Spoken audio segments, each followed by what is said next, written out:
साहेब आपला ह्याच्या मागचा हेतू ही आहे, आपले महाराष्ट्र राज्याचे परिवहन मंत्री साहेब त्यांनी ही मराठी भाषेचा आपला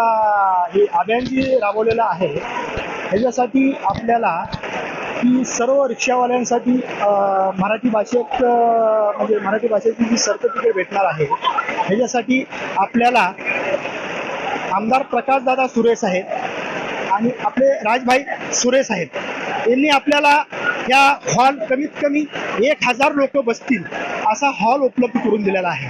आमदार प्रकाश सुरे साहेबांनी आपल्याला BMC करून लेटर देऊन आपल्याला हॉल प्रोव्हाइड केला, आपल्याला RPOला पत्र देऊन दादांनी आपल्याला हे हॉल उपलब्ध करून दिला आणि आम्ही पश्चिम महाराष्ट्र वाहतूक संघटनेचा युनियनचा अध्यक्ष धर्मा साळुंके क्षणी मी ही सर्व रिक्षावाल्यांपर्यंत कसं पोहोचवले जाईल, आमच्या युनियनचे सभासद असतील, आमचे काही मित्रमंडळी काय असतील, ह्यांना कसं पोहोचवले जाईल हे सगळं उपक्रम ह्याच्यासाठी आम्ही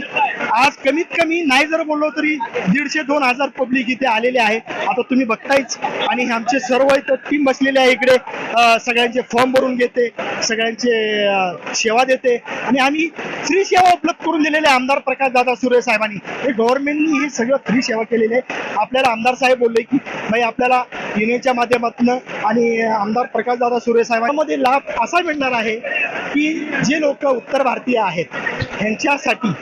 की मराठी क्लासेस चालू केलेलं आहे आणि ह्याच्यामधून लोकांना 4 दिवस इथे आपल्याला शिक्षण घ्यायचं आहे 1 तासाचं रोज आणि त्याच्यानंतर एक 5 दिवसाच्या नंतर RPOचे अधिकारी इथे बसतील, मग ते त्यांच्याकडून बाबा तुला मराठी येते का नाही आहे असे 16 प्रश्नच आहे, मग त्याच्यातले एक समजा 4-5 प्रश्न त्यांना आले पाहिजे, त्याच्यानंतर मग ते RPOचे अधिकारी त्यांना इथं सर्टिफिकेट प्राप्त करतील। एवढंच इथे उद्देश आहे, बाकी काही नाही आहे। अजून एकदा आमदार प्रकाशदादा सुर्वे साहेबांचं मनापासून सर्व रिक्षावाल्यांच्या वतीने खूप खूप अभिनंदन करतो। धन्यवाद।